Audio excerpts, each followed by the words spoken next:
Since the end of World War II, about 100 million refugees from Europe, Asia, and Africa have been integrated into their host countries, unlike the Palestinian Arab refugees who have been sacrificed by their leadership on the altar of delegitimizing Israel. According to General Alexander Galloway, the UNRWA director in Jordan, as recounted at a May 25, 1953 hearing of the Near East Senate Subcommittee. The Arab states do not want to solve the refugee problem. They want to keep it as a weapon against Israel. Arab leaders do not give a damn whether the refugees live or die. Jordan was the only Arab country accepting the January 26, 1952 UN Resolution number 413, a 3-year, $200 million plan proposed by the UN Secretary General Dag Hammarskjöld to integrate Palestinian refugees into their host Arab countries. UN Secretary General Trygve Lie said on January 3, 1950, the refugees will lead an independent life in the countries which shelter them.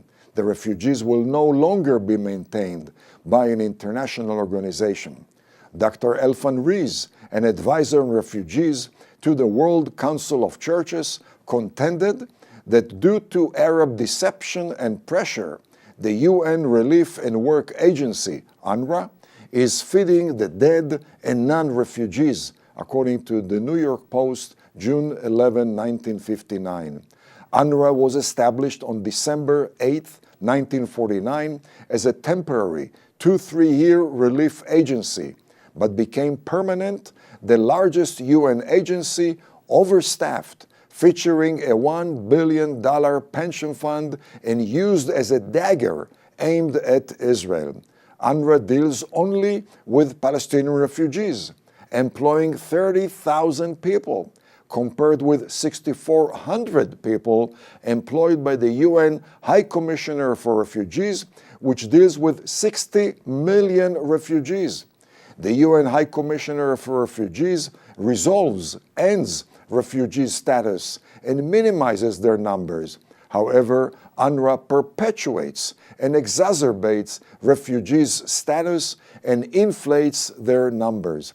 According to the UN High Commissioner for Refugees, as stipulated by the 1951 UN Convention on Refugees, refugee status is not inherited by descendants, but UNRWA applies refugee status in perpetuity, very liberally, without much scrutiny, to Arabs, including foreign laborers, who were in Palestine for only 2 years before the 1948 war. In 2012, UNRWA employees elected candidates affiliated with Hamas terrorists to 25 out of 27 seats on a union board that represents 10,000 UNRWA workers. UNRWA facilities were used by Hamas in 2014 to store missiles. The American taxpayer funds 33% of the total budget of UNRWA, which aborted under Palestinian and Arab pressure. Israeli offers in 1978 and 1986 to co-fund the resettling and job training of Arab refugees in Gaza and Judea and Samaria. Had Arab countries refrained from invading the newly established Israel, and had Israeli Arabs refrained from collaborating with the invasion, which was driven by the Islamic doctrine that the entire Middle East was divinely and exclusively ordained to Muslims, there would not have been war in 1948, nor 820,000 Jewish refugees from Arab lands and 320,000 Arab refugees. Had the Arabs accepted Israeli offers to resettle and job train Arab refugees, there would not be any refugee left. The Palestinian leader, Haj Amin al-Husseini, touted by Mahmoud Abbas, collaborated with Nazi Germany, conducted Arab language radio broadcasts from Berlin, planned to extend the Holocaust to Palestine and incited, "Kill the Jews wherever you find them. It will please God, history, and Islam." After 1945, he sustained this message from his Cairo headquarters.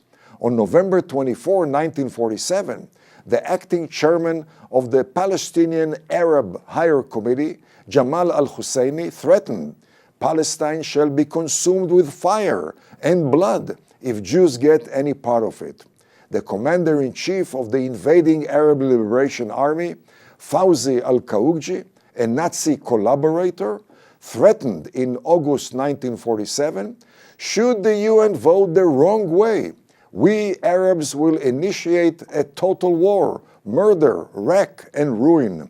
Kaougji was driven by Muhammad's popular instruction in a hadith, which supplements the Quran.